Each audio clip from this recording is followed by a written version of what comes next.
Junior Buddies. Subscribe now and press the bell icon for the latest update. Let's learn subtraction.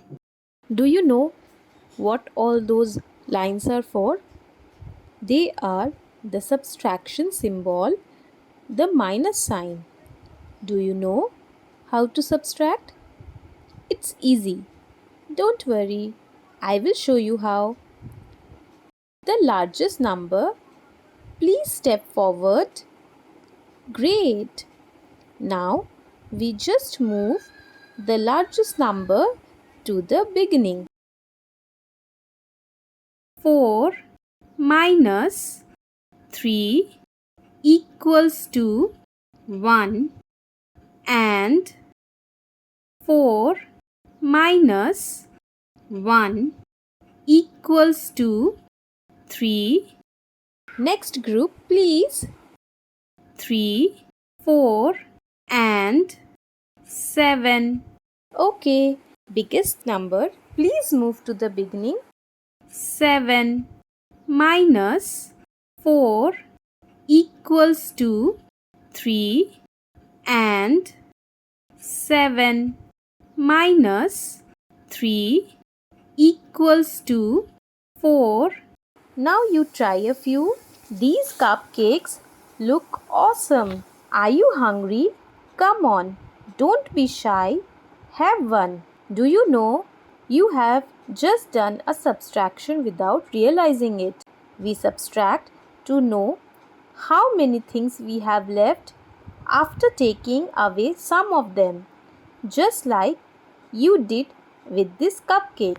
For example, before there were 3 cupcakes on the table and you ate one.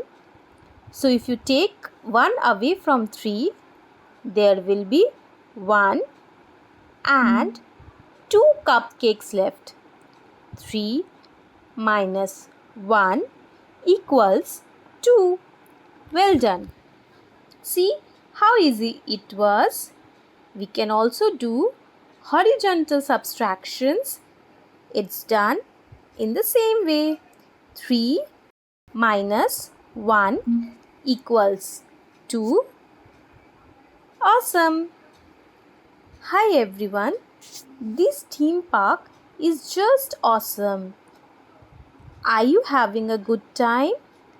Oops! Your balloon just burst.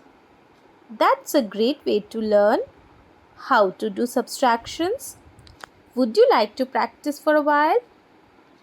There are 1, 2 and 3 balloons.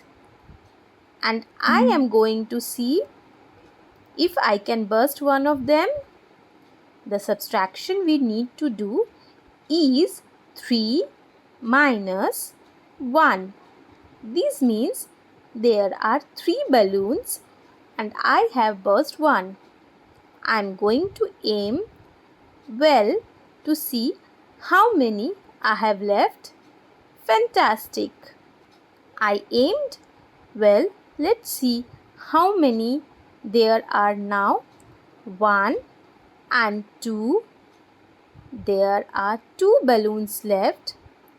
The result of subtracting 3 from 1 equals 2. So I hope you know how to do subtraction. If you like this video, don't forget to share, like and subscribe to our channel.